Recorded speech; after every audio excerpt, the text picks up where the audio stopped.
All right, here we are once again. Welcome one and welcome all to the one and the only Junk Shop Library channel, home of Improv Bible Study, the atheist Bible study, where we read every last word of the King James Bible, the authorized version of 1611, because it's the one in the public domain. And then, from a modern, atheist, humanist perspective, proceed to rip at the new asshole it so desperately deserves. That sounds appealing to you? By all means, stick around. Maybe even hit the thumbs up. Share the video in some weird corner of the internet Junk Shop hadn't found yet. First and foremost, among my handful of announcements, not for children. Much like the original source material. This is not intended or should be shared with anyone underage. All right, that's that. Time to check in with chat and see who has snuck in whilst I was otherwise occupied.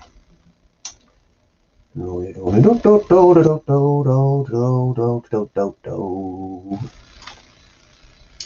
Wilson, a new friend of the channel. Welcome. Lovely to see you as ever.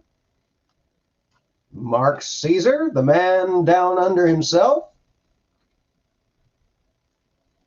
If you like the Improv Bible Study coffee mug, you can get them at the link to the Teespring below in the description, assuming I remembered to put it down there this time. I think I did. It's been a while since I set up this stream. 1 minute late, little wolf. Yes, I know. I had to go get my coffee. I was publicizing myself on the internet and ran myself out of time. And it was start without coffee or start a little bit late. Forgive me. Microraptor, hello there. Always lovely to see you. Fran asks how much consensual smiting occurs in Isaiah. I don't know. It's been a while since I read any of the prophetic literature, so a lot of this is going to be just as new to me as it is to y'all, and possibly more so, because some of y'all are pretty familiar with this stuff. Geo Sam, I see those eyeballs. Like the intro, thank you. Our dear friend Brainbug made that for me. Just sort of showed up in my inbox out of nowhere one day. Must have been very bored, our Brainbug, but I love it very much. Atheist Donna, good evening. Hello. How are you today? Harmonica Man, another new friend of the channel. Welcome.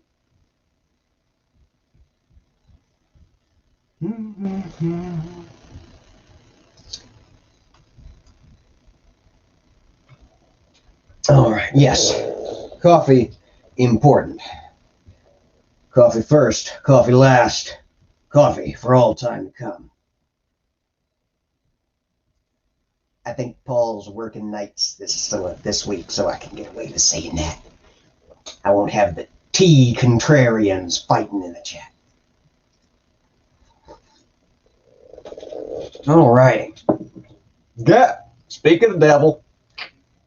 One of these days I'm going to have to bring in tea just to mess with y'all's heads. All right, now there's two things I got to do before we can get started. The first is figure out what I did with my goddamn Bible. I know it's around here somewhere. Terrifying.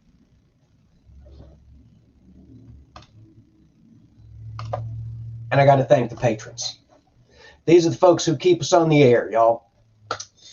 folks who have found it, as I say, in their heart, and more importantly, in these trying times, in their pocketbook, to support the channel financially and to give me much needed feedback and moral support over on Patreon site.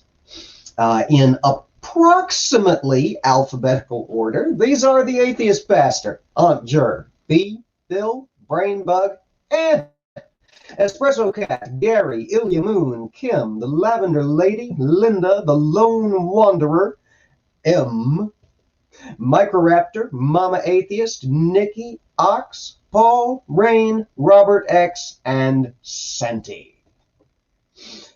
Thank y'all so very, very much. We couldn't be doing what we're doing, and we certainly couldn't be doing it as well, as technologically advanced, or as frequently without y'all. So thank you and cheers.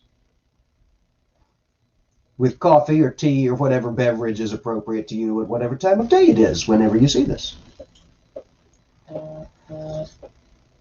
See Nerdy Rodent sneaking into the chat. Hello, good to see you. Apricot infused black tea. Oh, that sounds delicious. I'll have to see if I can scare some of that up. And my wonderful wife, Julie LaVoice, is in the chat. Hello, my darling. All right. There it is, right in front of my damn face. Shit. I did say that bit about not for children, right? Yes. Okay, well, the last two times we gathered together, it was for a little erotic poetry, the Song of Solomon. But with the wrapping up of the Song of Solomon, and that wraps up the wisdom literature. Esther, Job, Psalms, Proverbs, Ecclesiastes, and the Song of Solomon. And we moved today into the prophetic literature with Isaiah, one of the longest books in the Bible. After we survived the Song of Solomon, one of the shortest. PJ Smith, welcome back. It's so good to see you again. You're just here to listen to my mellifluous voice. I know what you're here for. Oh, this poor Bible. As I was watching back an older video earlier, a seriously older video. It was from Exodus. I was in the other set. I had the big tree behind me. I had huge hair and that awful ugly, almost 1970s porn mustache. Terrifying. And this Bible, this is the same Bible I've been using ever since. The cover was flat. The book of Job wasn't falling out for no readily discernible reason. It didn't have weird splits in the spine. You couldn't see through it. Hello. This poor Bible's taken a lot of abuse over the last couple of years. All right, so into the prophecy we go. Let's see what Mr. Isaiah's got in store for us. The book of the prophet Isaiah, chapter 1. The vision of Isaiah, the son of Amoz, which he saw concerning Judah and Jerusalem in the days of Uzziah, Jotham, Ahaz, and Hezekiah, the kings of Judah. Hear, O heavens, and give ear, O earth, for the Lord hath spoken. I have nourished and brought up children, and they have rebelled against me. The ox knoweth his owner, and the ass his master's crib, but Israel doth not know, my people doth not consider. Ah, sinful nation, a people laden with iniquity, a seed of evildoers, children that are corrupters. They have forsaken the Lord. They have provoked the Holy One of Israel unto anger. They are gone away backward. Why should ye be stricken any more? Ye will revolt more and more. The whole head is sick. and the whole heart faint. From the sole of the foot even unto the head there is no soundness in it, but wounds and bruises and putrefying sores. They have not been closed, neither bound up, neither mollified with ointment. Your country is desolate, your cities are burned with fire, your land, strangers devour it in your presence, and it is desolate, as overthrown by strangers. And the daughter of Zion is left as a cottage in a vineyard, as a lodge in the garden of cucumbers, as a besieged city. Except the Lord of hosts had left unto us a very small remnant, we should have been as Sodom, and we should have been like unto Gomorrah. Hear the word of the Lord, ye rulers of Sodom. Give ear unto the law of our God, ye people of Gomorrah. To what purpose is the multitude of your sacrifices unto me, saith the Lord? I am full of the burnt offerings of rams, and the fat of fed beasts, and I delight not in the blood of bullocks, or of lambs, or of he-goats. When ye come to appear before me, who hath required this at your hand, to tread my courts? Bring no more vain oblations. Incense is an abomination unto me. The new moons and Sabbaths, the calling of assemblies, I cannot away with. It is iniquity, even the solemn meeting. Your new moons and your appointed feasts my soul hateth. They are a trouble unto me. I am weary to bear them. And when ye spread forth your hands, I will hide mine eyes from you. Yea, when ye make many prayers, I will not hear. Your hands are full of blood. Wash you, make you clean. Put away the evil of your doings from before mine eyes. Cease to do evil. Learn to do well. Seek judgment. Relieve the oppressed. Judge the fatherless. Plead for the widow. Come now, and let us reason together, saith the Lord. Though your sins be as scarlet, they shall be as white as snow. Though they be red like crimson, they shall be as wool. If ye be willing and obedient, ye shall eat the good of the land. But if ye refuse and rebel, ye shall be devoured with the sword, for the mouth of the Lord hath spoken it. How is the faithful city become an harlot? It was full of judgment, righteousness lodged in it, but now murderers. Thy silver is become dross, thy wine mixed with water. Thy princes are rebellious and companions of thieves. Everyone loveth gifts and followeth after rewards. They judge not the fatherless, neither doth the cause of the widow come unto them. Therefore, saith the Lord of hosts, the mighty one of Israel, I will ease me of mine adversaries, and avenge me of mine enemies, and I will turn my hand upon thee, and surely purge away thy dross, and take away all thy tin. And I will restore thy judges as at the first, and thy counselors as at the beginning. Afterward thou shalt be called the city of righteousness, the faithful city. Zion shall be redeemed with judgment, and her converts with righteousness. And the destruction of the transgressors and of the sinners shall be together, and they that forsake the Lord shall be consumed. For they shall be ashamed of the oaks which ye have desired, and ye shall be confounded for the gardens that ye have chosen. For ye shall be as an oak whose leaf fadeth, and as a garden that hath no water. And the strong shall be as tow, and the maker of it as a spark, and they shall both burn together, and none shall quench them. There we have Isaiah chapter 1.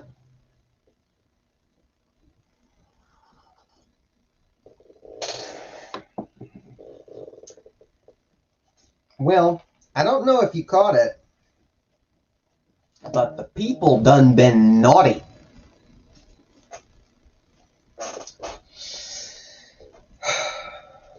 And it doesn't really say, hey, Mama Atheist, good to see you. And it doesn't really say in what way they have been naughty, except there at the very end where it's talking about the oaks they desired. which likely means either they became huge fans of wooden marital aids, or they turned away from the Lord and to fertility gods. Naughty. You know, for a God who's so determined to have his chosen people multiply and increase geometric and increase as the sands of the sea and the stars of the sky and populate over all the earth, he's got a real issue with the fertility deities.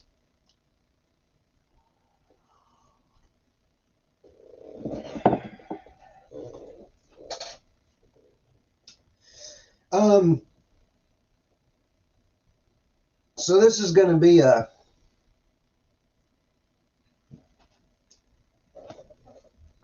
judgment kind of prophecy, it seems.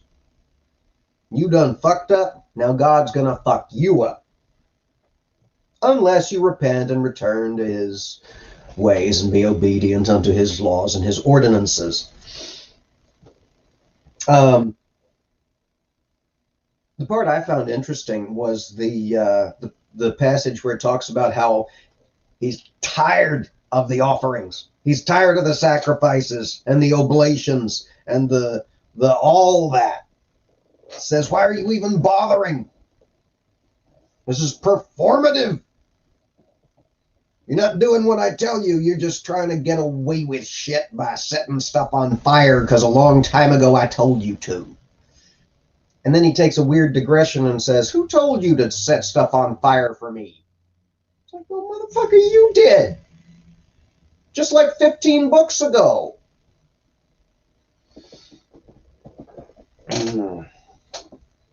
Lone Wanderer, good to see you.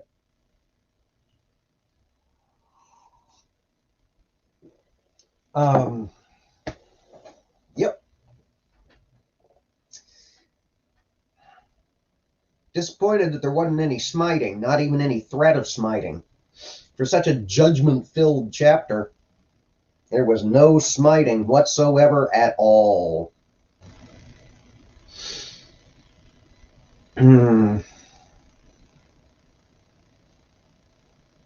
Oh well. Maybe there'll be smiting in chapter 2.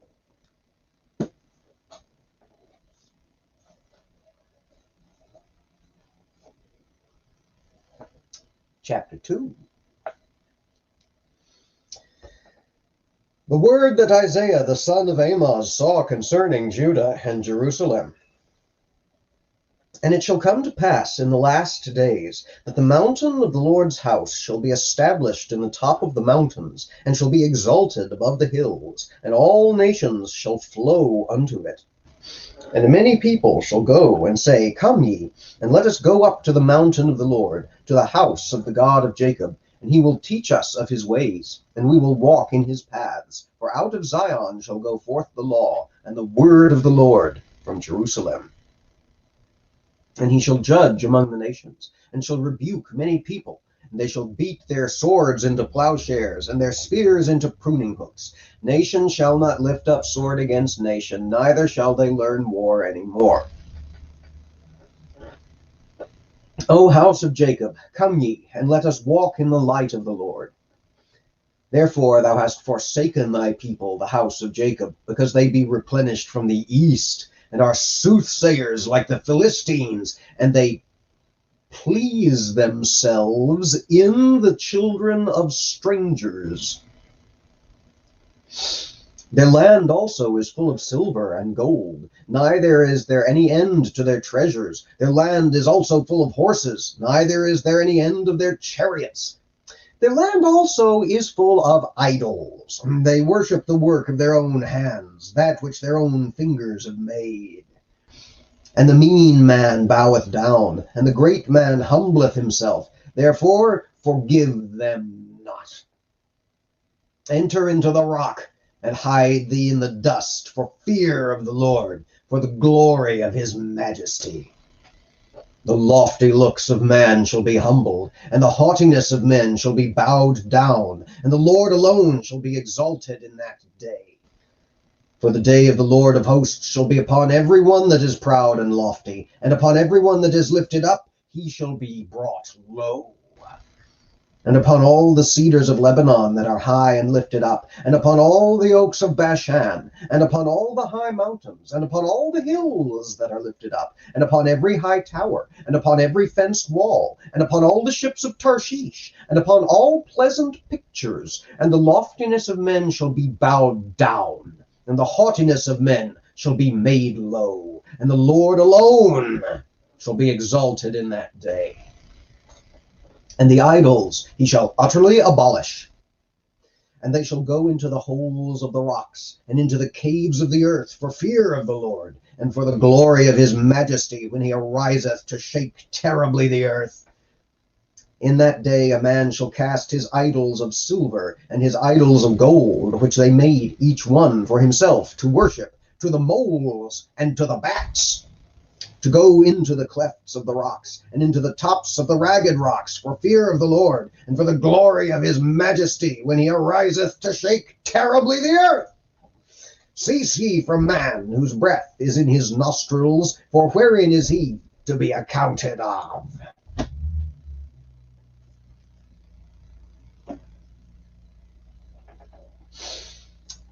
All right.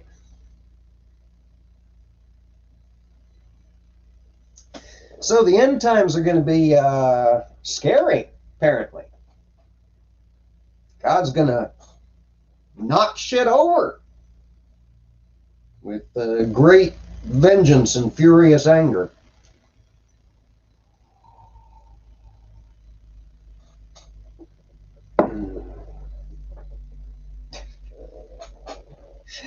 Well, yeah, I'm an atheist. That does kind of stick out, doesn't it? The KGB book there, the big bold lettering on that, right over my shoulder. So much fear mongering, says Little Wolf. Yes, exactly.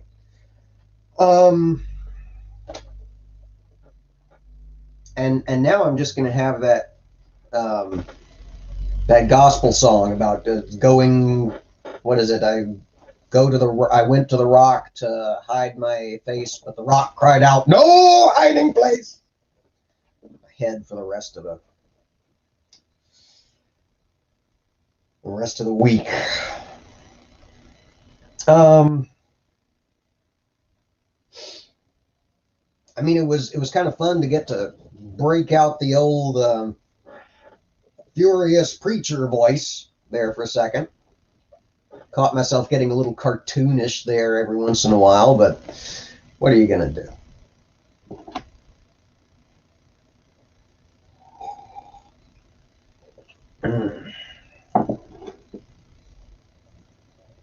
Yep, God does not like the graven images or the other gods. Fertility gods or no, he doesn't like them. For I, the Lord, am a jealous God, visiting unto the third and fourth generation of them that hate me.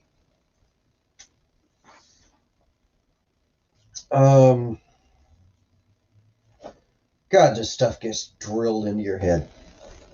Okay, well, what else got drilled into my head when I was a kid was this verse 4. They shall beat, well, verse 4b, really. They shall beat their swords into plowshares and their spears into pruning hooks. Nation shall not lift up sword against nation, neither shall they learn war anymore. Except that then it turns, because then it's talking about the unification of the kingdom of God. But then it turns around and says, but we can't do that yet, because they have been all haughty and desirous of other things, and they have, what was that weird, we're going to have to do comparative translation, aren't we? Because what was that weird thing about the children of strangers?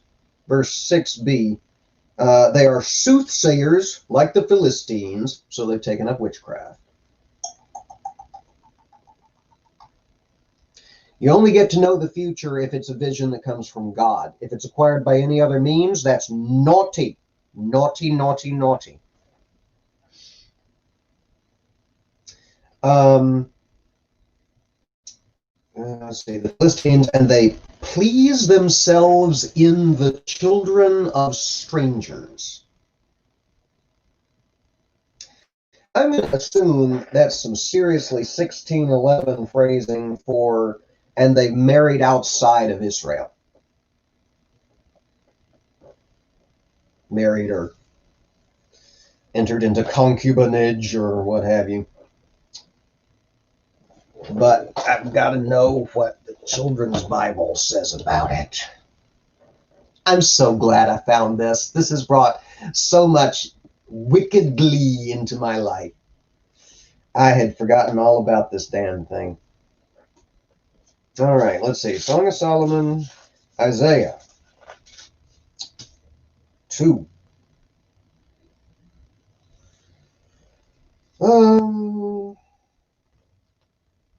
Okay. They have become filled with wrong ideas from people in the East. Your people try to tell the future like the Philistines. Okay. They have completely accepted those foreign ideas.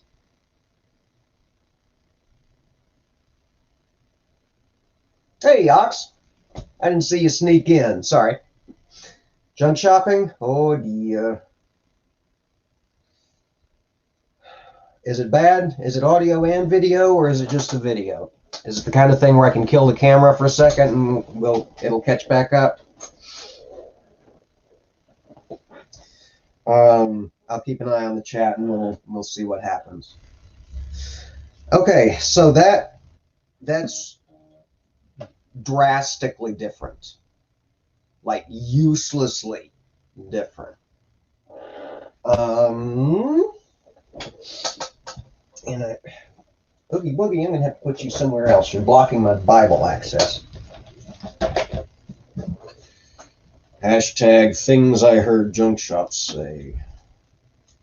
Song of Solomon, Isaiah 1, 2. They are full of superstitions from the East. They practice divination like the Philistines. They clasp hands with pagans. Hey, for no reason, hello. Julie says it's just a video, but Paul says it's good over there. I wonder if I just kill the camera real quick and then turn it back on. I'm not going to get stuck here trying to do troubleshooting on the fly, because that's just not interesting television. You know, it may be time to update that icon. At least I don't have the mustache. All right. They clasp hands with pagans. Let's see. Cross-reference A. 7. God, this is tiny fucking print. Reference to Proverbs 6:1. Okay, well, I'm not going to go down a cross-referencing rabbit hole. All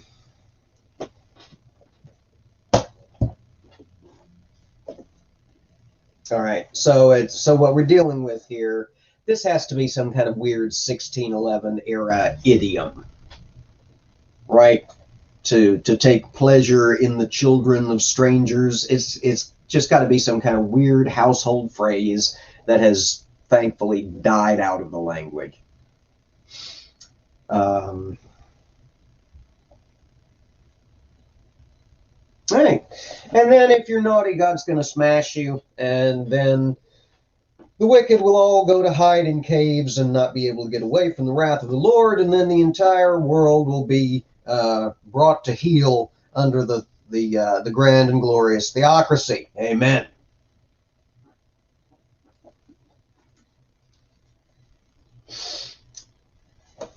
Let's hope this is not actually a a true, accurate, and complete vision of the future. Because I got no use for a future like that. Holy shit. All right. Chapter 3. Chapter 3. Oh, pardon me. There is no time of the year when I'm not allergic to something. My nose itcheth. It itcheth, I say.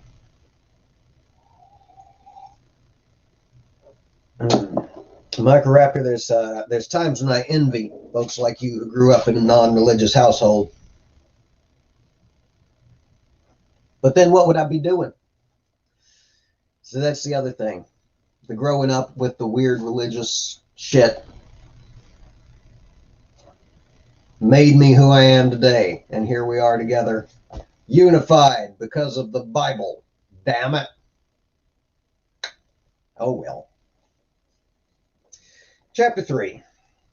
For behold, the Lord of hosts, doth take away from Jerusalem and from Judah the stay and the staff, the whole stay of bread and the whole stay of water. And the mighty man and the man of war, the judge and the prophet and the prudent and the ancient, the captain of 50 and the honorable man and the counselor and the cunning artificer and the eloquent orator. And I will give children to be their princes, and babes shall rule over them. And the people shall be oppressed, every one by another, and every one by his neighbor. The child shall behave himself proudly against the ancient, and the base against the honorable. When a man shall take hold of his brother of the house of his father, saying, Thou hast clothing, be thou our ruler, and let this ruin be under thy hand.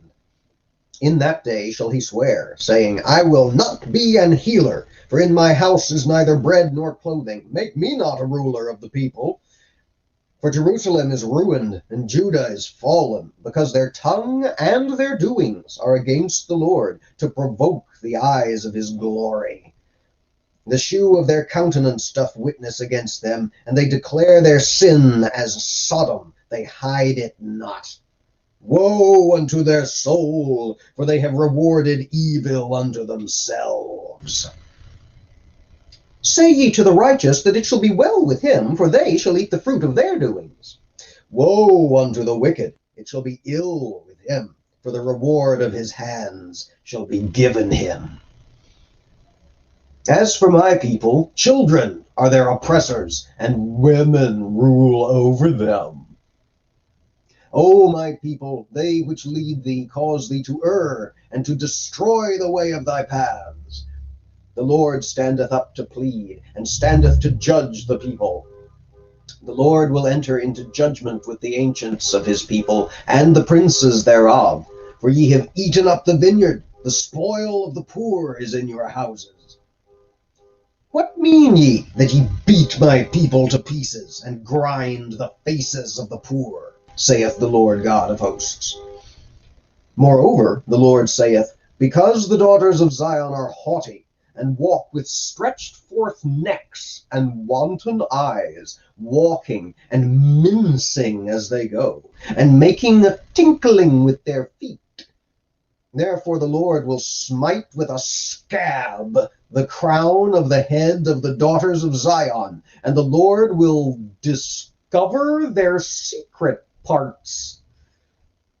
In that day the Lord will take away the bravery of their tinkling ornaments about their feet, and their calls, and their round tires like the moon, the chains and the bracelets and the mufflers, the bonnets and the ornaments of the legs, and the headbands and the tablets and the earrings, the rings and nose jewels, the changeable suits of apparel, and the mantles and the wimples and the crisping pins, the glasses and the fine linen and the hoods and the veils. And it shall come to pass that instead of a sweet smell there shall be stink, and instead of a girdle a rent, and instead of well-set hair baldness, and instead of a stomacher a girding of sackcloth, and burning instead of beauty. Thy men shall fall by the sword, and thy mighty in the war. And her gates shall lament and mourn, and she, being desolate, shall sit upon the ground. And there we have chapter 3. You ain't gonna have no fancy shit, because God's gonna take it away. And worse, you're gonna be ruled by a woman. It's the judgment of God for the iniquity of thy people.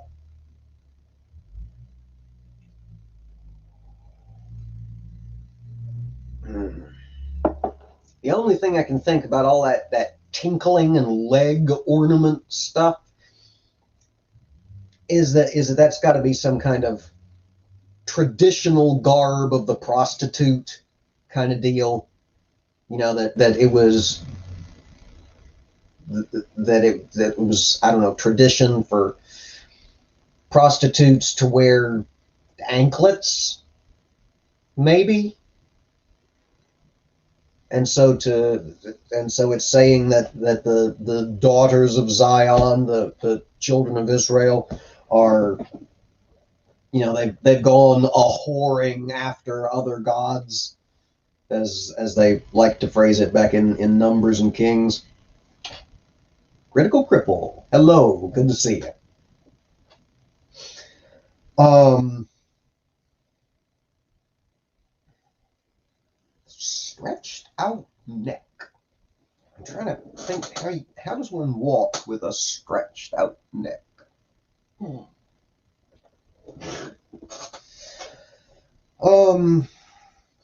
Yeah.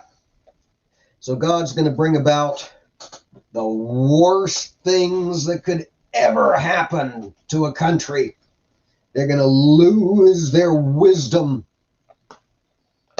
All of their high places are going to be thrown down. They're going to be destroyed in battle. And they're going to be ruled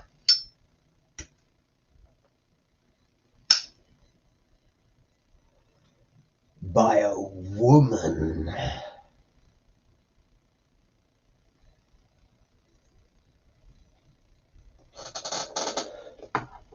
Sucks to be you, Jerusalem. Sorry, you should have stuck with Yahweh. Then you could have just kept on offering your burnt offerings and in peace. But no, you had to go a-whoring after other gods. Asherah poles and Dagons and Molochs, and proclaim it? I like that verse. They proclaimed their sin as Sodom. They hid it not. Didn't even have the decency to hide their sin.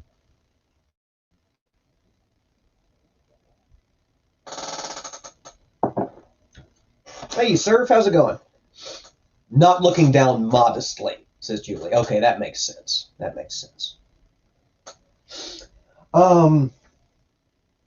So what did discover mean? Hey, language people. I know there's some of y'all language people in the chat. What did discover mean in the 17th century? The Lord shall discover their secret parts. I mean, obviously it doesn't mean what it means now, to find what was heretofore unknown. Yahweh or the highway, says Micro Raptor. That's terrible.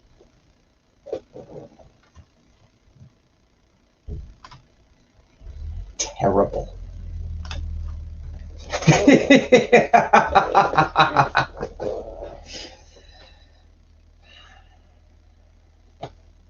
Maybe it means uncover.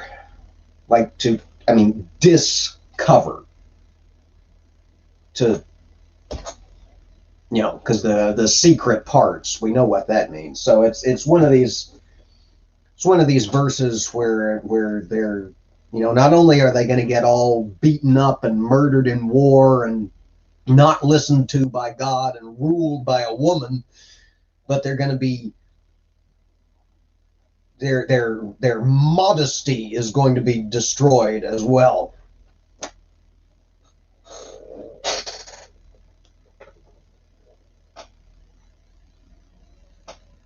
To expose, says PJ. That's the word I was looking for. Thank you.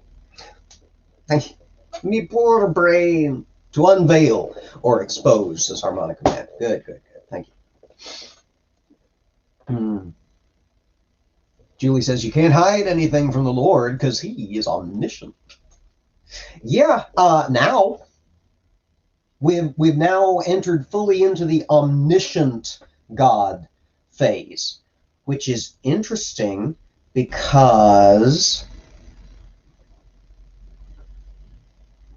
he hasn't always been. We've been watching. I mean, this is not arranged in chronological order. If you want to do this adventure in chronological order, G and KC do that in their Bible study over on their channel. Don't abandon me. But check it out. It's kind of awesome. Ox is looking it up. All right. Origin mid-17th century. Earliest use found in Henry Power. 1626 to 1668, a natural philosopher and physician, from discover plus ans. Awesome. Thank you. I knew there was word folks out there. But yeah, you know, back in, I mean, obviously in Genesis, God makes everything. We remember that. Some of y'all been with me that long.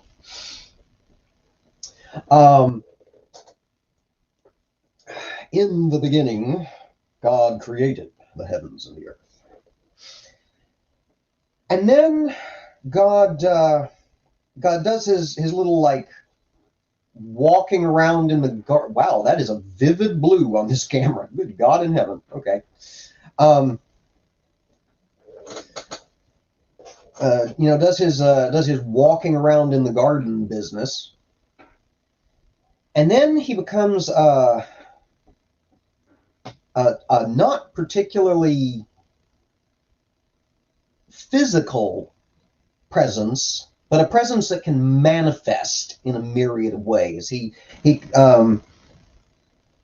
after he convinces Abram, before he renamed him Abraham, after he convinces Abram to chop up a bunch of dead animals and leave them out in the desert sun and spend the whole day shooing the vultures away from it, he appears in the guise of a floating lamp to Abram in the middle of the night.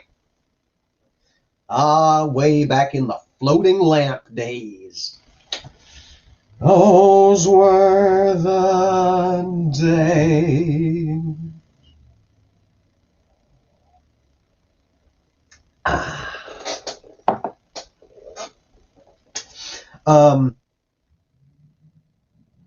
And then he becomes very localized once they move into the sort of greater Israel, the greater Jerusalem metropolitan area, if you will. He sort of sets up camp there and stays. Even when the people go down to Egypt and get themselves all enslaved and shit, God has to send emissaries. You know, he has to send Moses and Aaron out there with having imbued them with his power. And when they, when they summon the locusts and the angel of death and all the other crap that they bedevil poor Pharaoh's country with, it all comes swinging in from the east. God sends it. And then we get into the time of the patriarchs. Your Isaac, your Jacob, your Joseph. And God keeps showing up as a physical. Hey, Purple, good to see you. As a physical presence. You know, he comes and he wrestles with Jacob. and has to dick punch him to get out of a wrestling hold that Jacob won't let him out of. And then a little later on, he shows up in person to Moses because he gets mad at Moses. That's the video I was watching earlier. Because I'm sorry, I'm a little train of consciousness here, but bear with me. We'll get off at the next station. And because Vice Rhino tweeted out a random reminder of the story of Moses and Zipporah, the world's fastest circumcision, where Zipporah quickly circumcises her son and throws the foreskin at Yahweh and that's enough to prevent him from killing Moses, who he decided to kill for no readily discernible reason. That's the video I was watching back earlier. Interesting choices with my hair have I made over the years. But then as time progresses and we get further and further away from the likely polytheistic, I saw somebody say in the chat, but it just kind of went blurring past. And rather nomadic existence of the children of Israel into an established kingdom with, trade routes and alliances and shit. God stops wandering around dick punching people in the middle of the night and increasingly becomes a more celestial and more all-knowing presence, even though he is still more or less location bound. Because he doesn't go with them into exile when they're during the Babylonian exile, for example. But now, in the days of which king was this? The days of Uzziah, Jotham, Ahaz, and Hezekiah, kings of Judah. He's become all omniscient and shit. He knows the secret sins of the heart.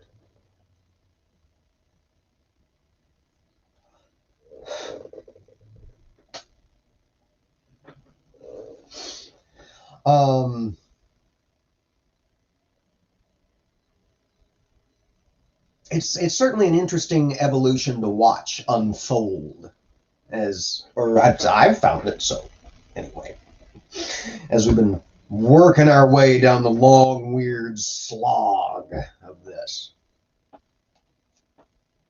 Let's see, we've been going 47 minutes. Paul's still listening, isn't he? So we can't end on an odd numbered chapter. Besides, chapter 4 is short. So we're gonna read chapter 4 and then we'll wrap up.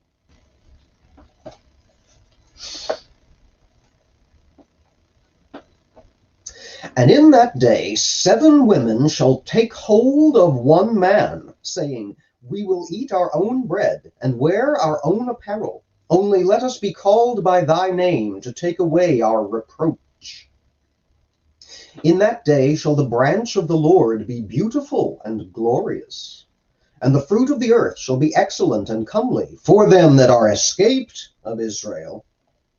And it shall come to pass that he that is left in Zion and he that remaineth in Jerusalem shall be called holy, even every one that is written among the living in Jerusalem.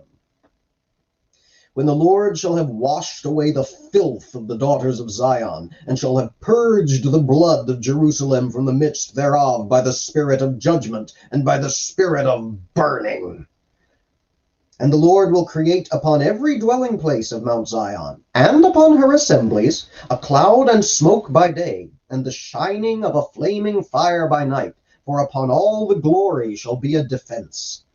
And there shall be a tabernacle for a shadow in the daytime from the heat, and for a place of refuge, and for a covert from storm and from rain. And that's chapter 4.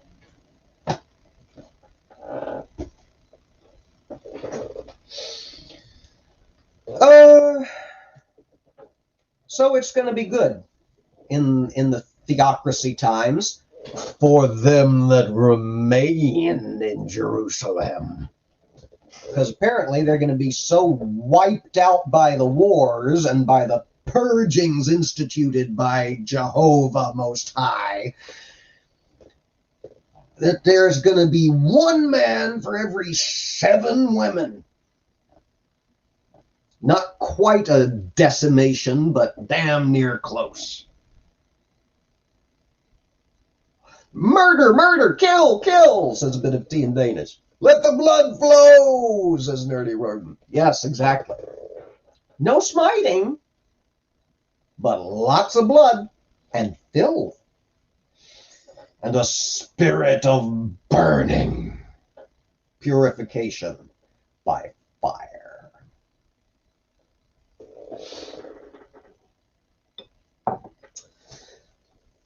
And once the spirit of burning has cleansed the land, and once the children of Israel have been whittled down to the bare fucking minimum of only the super righteous, then God will institute his kingdom on earth. And everything will be fine. Yay.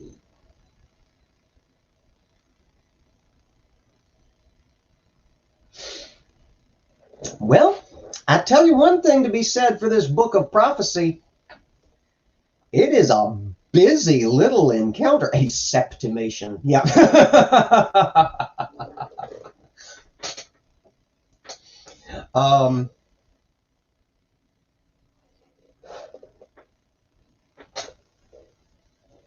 Can't say there's not anything going on here.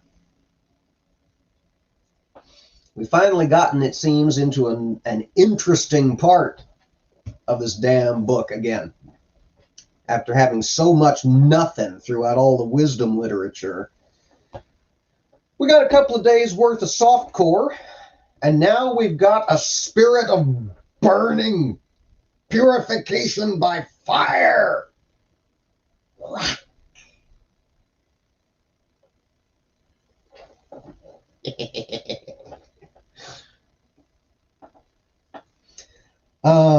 Yeah.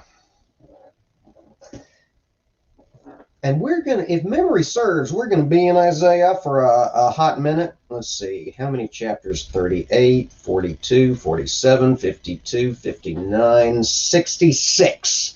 66 chapters in Isaiah.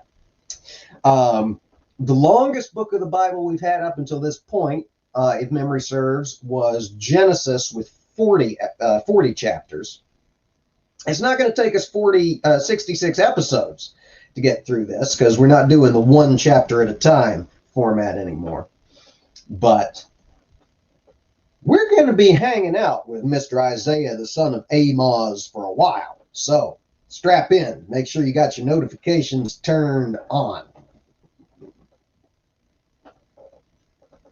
Not quite a genocide. A septicide. No, not 666. This friend. No, just 66. That's all. It's only a partially satanic number. Yeah, 66 books of the Bible in the Protestant version, 66 chapters in Isaiah. Okay, maybe I'll be able to remember that way now. Okay, well, this was actually fun. We got to do death and burning, fire, purification, discovering of the secret parts. We had a little comparative translation. We had a little research and linguistics and etymology going on in the chat. This has been great. Microraptor says it would have been fun to do the Gospels around Christmas, but we won't get there by then. Not this year. Who knows? We've only been doing this for almost 2 years at this point, so we shall see. Yeah, we will though, for our Christmas special, We'll be doing the hopefully 250 subscriber celebration special. Only 12 more to go. On the 20th of December, that's the 4th Sunday of Advent. On which, in which, for which, as part of which, Junk Shop's going to be eating communion wafers and reviewing them live on air. Spread the word. The hashtag we're using for that is Junk Shop Eats Jesus. Just blasphemous enough to be fun. Nerdy Rodent is hoping for more filth. Well, if there's one thing the prophets liked, it was filth. A lot of nasty characterizations of sin in the prophetic literature, if memory serves. Blood orange marmalade. Yes, I need to remember that. All right. Well, that's going to do it for us today. We have done our, and let's see. Today's Friday. Yes. Sorry, the holiday kind of threw off my mental calendar. We will have a patrons-only stream tomorrow at, what time is it? It's at 11:30 my time, so that's 12:30 Eastern. That's noon 30 Eastern, where I'll be revisiting the Song of Solomon in Aunt Jer's original XXX version. You can get access to that for as little as $1 a month at patreon.com/junkshoplibrary, linked in the description below. All right. Well, we're going to roll out of here then. And as we always say before we do, everybody take care and be safe